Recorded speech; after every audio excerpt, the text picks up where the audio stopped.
CEO with Lisa G. I'm the best-selling author of The Boss Weight Loss. I'm bringing you the top tips to be unstoppable. This is a once-in-a-lifetime opportunity to actually pull up a chair with today's top experts in weight loss, mindset, and business. Learn our top tips to set you up for success so that you can have more energy, be fit and resilient, and feel unstoppable. Today's guest is the founder of Slice Marketing, a branding and marketing agency that sits at the heart of modern marketing, brand engagement, online business, professor of international marketing, thought leader, and over 25 years experience in marketing, wrote 2 books. And I'm so excited to welcome our communications expert, Catherine Oakes. Hey, Catherine. Hi, how are you, Lisa? I'm good. So nice to have you here today. I would love to just start at the beginning. And I know your story is so interesting. Why don't we start with your story? Sure. Well, there's a lot to say, but as you can hear in my voice, I am originally from France and have traveled the world before I came to the United States in 1998. I've done marketing all my life, and I used to travel a lot when I was in France, traveled a lot to countries like Saudi Arabia and Bahrain and Dubai and Taiwan and Hong Kong, where I sold products from anything to industrial diamonds to cast iron parts. And I spent a lot of time as a young professional to negotiate with government agencies in those countries, and had some really interesting experience doing that.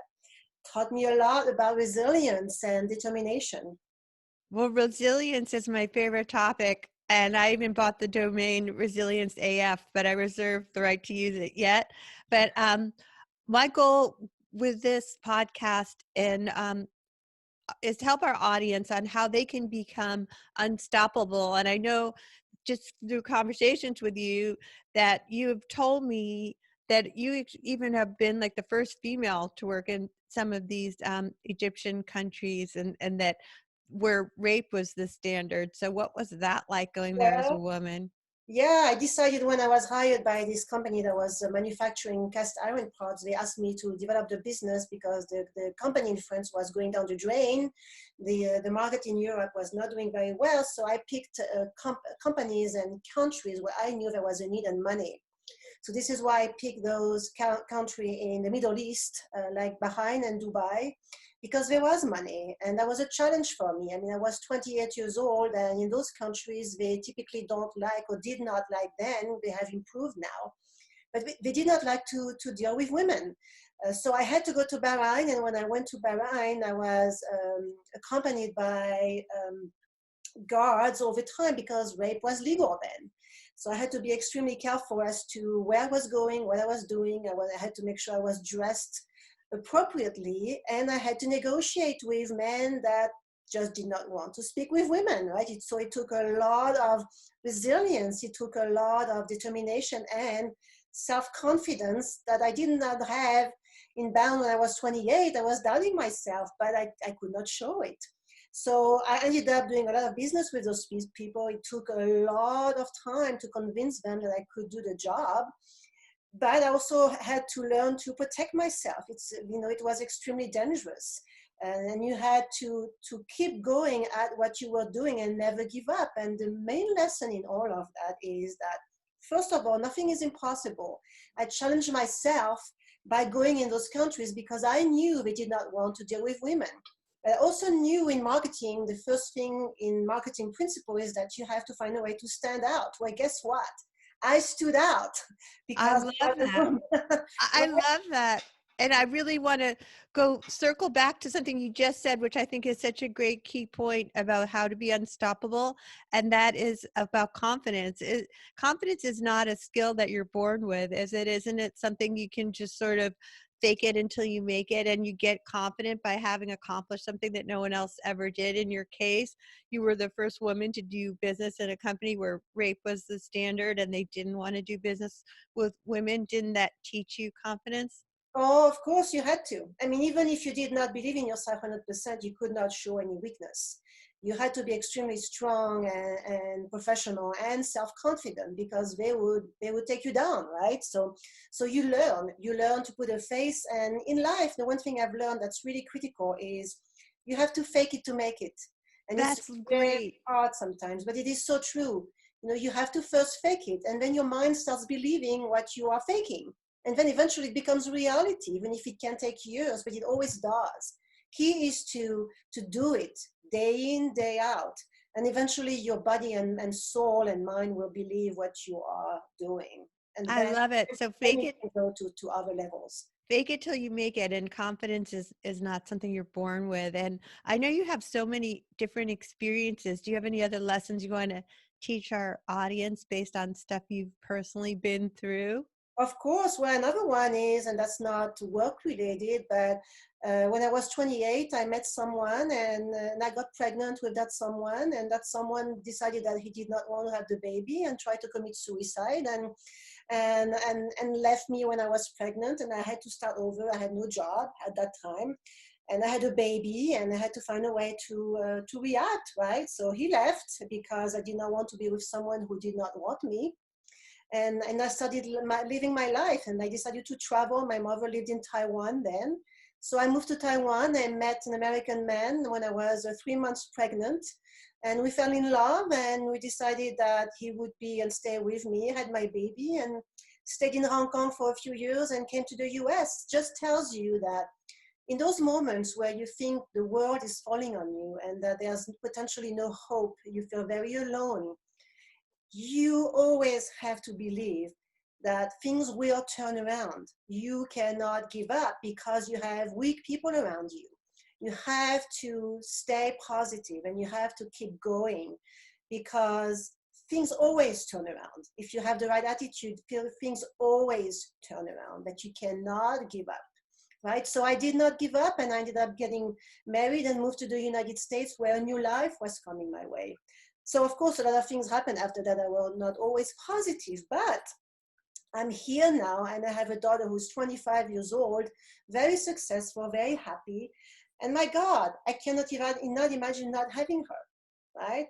But I didn't give up because I wanted her to be in my life despite everything else that happened.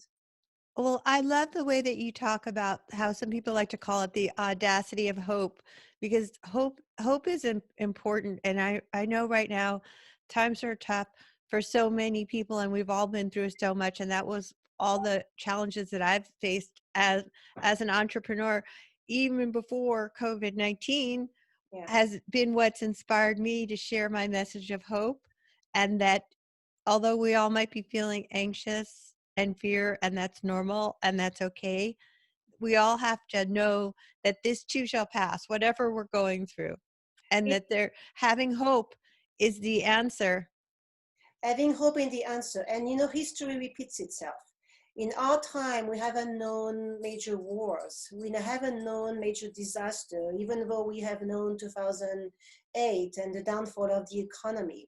We have not known disaster, but all generations mostly have, right? So if you look at history, you have horrible things happen, but the human mind and humans in general can overcome everything.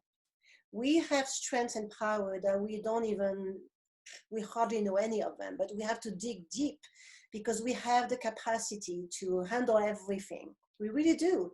And now we are challenged. Now we're challenged in ways that we have never been challenged before, but it's part of the human evolution. We have to go through times of seemingly destruction to get to the next level, to discover new areas of life, to change the way we do certain things, to develop certain qualities that we have forgotten. That's part of survival, and that's what's happening right now. It was necessary for something like that to happen. Yes, some people will go, but some people go no matter what. Some people die of car accidents, of the flu, of other diseases. That's part of the cycle of life. But those that will remain are going to change and are going to create a society that's going to be a lot more powerful altogether. So we have to keep looking forward and believe that this is necessary. And it's going to lead to something much greater than we can even think about. Very important to be positive. I love that you bring about always looking forward and that find the good in the whatever challenge you're facing right now, because there is going to be a positive from everything we're going through right now, whatever that is. And you have to look at the definition of insanity is obviously doing the same behavior and expecting a different result. And so do you have any final tips for our audience on how to be unstoppable, how to be resilient, what steps that you actually took in your life to get to that level of strength with everything you've been through? Yes, so the first thing is you need to calm down. You cannot make any good decision if you are living in fear and anxiety. The first thing is you need to calm down. Whatever you need to do, go for walks with your dogs, spend time in nature, practice Tai Chi, exercise, do Qigong. You need to find a way to first calm down. Once you have that calm inside, then you can find what it is within yourself that is going to fulfill you. Because I think now is the time where a lot of people have that time to stop, dig deep within and understand why they are here. A lot of people are going to change career because of that, right? So once you understand that, then you're going to discover things that you may never have discovered before, and use that. I always say what we fear the most is probably where our purpose lies. So let's look at what scares us the most and let's dig into that. And you may discover why you're here, and then go after it. Just try it out. Don't be scared. You will face hurdles. People will try to take you down, but it's the determination of fully being who you are and believing in it that's going to change your life. Well, thank you for that, Catherine. And where can people find you? Well, you can go online at slicemarketing.com. It's slice with 2 I's, and connect with me there. I think that's the best way to do it. And you're also on LinkedIn, right? And I'm also on LinkedIn. Yes, you go to Catherine Oakes. Catherine Oakes on LinkedIn. Yes. Well, thank you, Catherine. You're Thank you so awesome. much, Lisa. Great having me. I appreciate it. Thanks for joining me at WholeCEO with Lisa G. This episode is brought to you by Bossé Wine. Bossé Wine is certified biodynamically farmed so that it's more organic, and it's one of my favorites, this bottle by Bossé and John Legend Sparkling French Rosé. Join me in my wine society. Click on the website below to get a 20% discount when you become a member.